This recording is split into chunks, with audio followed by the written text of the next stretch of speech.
Okay, ಈಗ ಗರ್ಭಿಣಿ ಸ್ತ್ರೀಗೆ ಪ್ರೀ ಎಕ್ಲಾಂಪ್ಸಿಯಾ ಸಮಸ್ಯೆ ಕಾಣಿಸ್ಕೊಂಡಿರುತ್ತೆ, ಅವ್ರಿಗೆ ಟ್ರೀಟ್ಮೆಂಟ್ ಕೊಡ್ತೀವಿ ಅಂತ ಹೇಳಿದ್ರೆ ಪೋಸ್ಟ್ಪೋನ್ ಮಾಡೋದು ಕೂಡ ಸಾಧ್ಯ ಇರುತ್ತೆ ಅಂತ.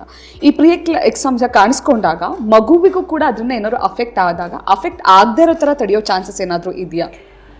ಮಗುವಿಗೆ ಅಫೆಕ್ಟ್ ಆಗೋದು ಆಗದೆ ಇರೋದು ಅಂತ ಹೇಳಕ್ಕಾಗಲ್ಲ. ಯಾಕಂದ್ರೆ ಮೆಟರ್ನಲ್ ಫೀಟಲ್ ಯೂನಿಟ್ ಅನ್ನೋದು ಇಟ್ಸ್ ಅ ಸಿಂಗಲ್ ಯೂನಿಟ್. ಇವಾಗ ಅಮ್ಮನಿಗೆ ಏನಾಗುತ್ತೋ ಅದು ಮಗು ಮೇಲೆ ರಿಫ್ಲೆಕ್ಟ್ ಆಗ್ತಾನೆ ಇರುತ್ತೆ. ನಾವು ಅಲ್ಟ್ರಾಸೌಂಡ್ ಇಂದ ಅಥವಾ ಬ್ಲಡ್ ಟೆಸ್ಟ್ ಇಂದ ಏನು ನಾವು ಕಂಡುಹಿಡಿತೀವೋ it's only tip of the iceberg. But ಆ ಕಂಟಿನ್ಯೂಯೇಷನ್ ನಾವು ತಡೆಗಟ್ಟಕ್ಕಾಗಲ್ಲ. ಬಟ್ ಏನ್ ಮಾಡ್ಬೋದು ಅಂತಂದ್ರೆ, ಇವಾಗ ಪ್ರೀ ಎಕ್ಲಾಂಪ್ಸಿಯಾ ಆದಾಗ ಮಗು ಬೆಳವಣಿಗೆ ಕುಂದುತ್ತೆ, ಮಗು ಚಿಕ್ಕದಾಗ್ಬಿಡುತ್ತೆ, ಅಥವಾ ಸಡನ್ ಆಗಿ ಕಸ ಜರುಗಿ ರಕ್ತಸ್ರಾವ ಆಗ್ಬಿಟ್ಟು ಮಗು ಸತ್ತು ಹೋಗ್ಬಿಡುತ್ತೆ. ಇಂಥ ಸಿಚುವೇಶನ್ನ ನಾವು ತಡೆಗಟ್ಟಬಹುದು. ಹೆಂಗೆ?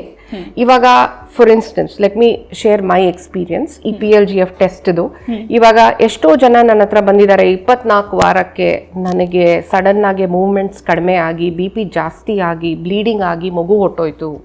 This is how they explain. ಇಂಥ ಸಿಚುವೇಶನ್ ಅಲ್ಲಿ ನಾವು ಅವ್ರಿಗೆ 20 ವಾರದಲ್ಲಿ ಈ ಟೆಸ್ಟ್ ಮಾಡಿದಾಗ ಅದು ಪಾಸಿಟಿವ್ ಬಂದರೆ ನಾವೇನು ಮಾಡ್ತೀವಿ, ಅವ್ರನ್ನ ಅಡ್ಮಿಟ್ ಮಾಡಿ ಅವ್ರಿಗೆ BP ಹೆಂಗಿದೆ ಅವ್ರ ಟೆಸ್ಟ್ ಎಲ್ಲ ನೋಡಿ ಅದಕ್ಕೇನೇನು ಬೇಕೋ ಆ ಮೆಡಿಸಿನ್ಸ್ ಎಲ್ಲ ಕೊಟ್ಟು ರೂಟ್ ಕಾಸ್ನ ಕಂಡುಹಿಡಿತೀವಿ. ಕೆಲವ್ರಿಗೆ ಕ್ಲಾಟಿಂಗ್ ಪ್ರಾಬ್ಲಮ್ ಇರ್ಬೋದು, ಅಥವಾ ಕೆಲವ್ರಿಗೆ ಆಟೋ ಇಮ್ಯೂನ್ ಪ್ರಾಬ್ಲಮ್ ಇರ್ಬೋದು, ಅಥವಾ ಕೆಲವ್ರಿಗೆ ಡಯಾಬಿಟೀಸ್ ಇಂದ ಈ ಥರ ರಕ್ತನಾಳಗಳ ಲೈನಿಂಗ್ ಏನಿರುತ್ತೋ ಅಲ್ಲಿ ರೆಸಿಸ್ಟೆನ್ಸ್ ಜಾಸ್ತಿ ಇರ್ಬೋದು. ಸೊ ಇವೆಲ್ಲ ಕಂಡಿಡಿದು ಈ ಟೆಸ್ಟ್ ಮಾತ್ರ ನಮ್ಗೆ ಹೇಳುತ್ತೆ ಪ್ರೀ ಎಕ್ಲಾಂಪ್ಸಿಯಾ ಆಗುತ್ತೆ, ಯಾವುದರಿಂದ ಆಗುತ್ತೆ ಅಂತ ಹೇಳಲ್ಲ. ಸೊ ಇದನ್ನು ಕಂಡುಹಿಡಿಯೋದ್ರಿಂದ 2 ವಾರದಲ್ಲಿ ಅನ್ಆಂಟಿಸಿಪೇಟೆಡ್ ಆಗಿ ಆಗುವಂತಹ ಪ್ರಾಬ್ಲಮ್ಮು ನಮಗೆ ಮೇ ಬಿ 4 to 5 ವೀಕ್ಸ್ ಅಲ್ಲಿ ಆಗ್ಬೋದು. ಬಟ್ ಹಾಸ್ಪಿಟಲ್ ಎನ್ವೈರನ್ಮೆಂಟಲ್ಲಿ ಆಗೋದ್ರಿಂದ ನಾವು ಜೀವಕ್ಕೆ ತೊಂದರೆ ಆಗದೆ ಇರೋ ಹಂಗೆ, ಇವಾಗ ಫಾರ್ ಇನ್ಸ್ಟೆನ್ಸ್ 24 ವಾರಕ್ಕೆ ಇವಾಗ ಮಗು ಹುಟ್ಟಿದ್ರೆ ಆ ಮಗು ಉಳ್ಸಕ್ಕಾಗಲ್ಲ. ಬಟ್ ನಮಗೆ 22 ವಾರಕ್ಕೆ ಗೊತ್ತಾಗಿ 27 ವಾರವಲ್ಲೂ ನಾವು ಕರ್ಕೊಂಡು ಹೋಗಿ 27 ವಾರ ಅಥವಾ 28 ವಾರಕ್ಕೆ ಡೆಲಿವರಿ ಮಾಡಿದ್ರೆ ಮಗುನೂ ಉಳ್ಕೊಳ್ಳುತ್ತೆ, ಅಮ್ಮನಿಗೂ ತೊಂದರೆ ಆಗಲ್ಲ. ಸೊ ಇಂಥ ಒಂದು ರಿಸ್ಕ್ ಮಾಡ್ಯುಲೇಷನ್ ಈಸ್ ಪಾಸಿಬಲ್. ಎಷ್ಟೋ ಜನಕ್ಕೆ ಇದು ಗೊತ್ತಿಲ್ಲ.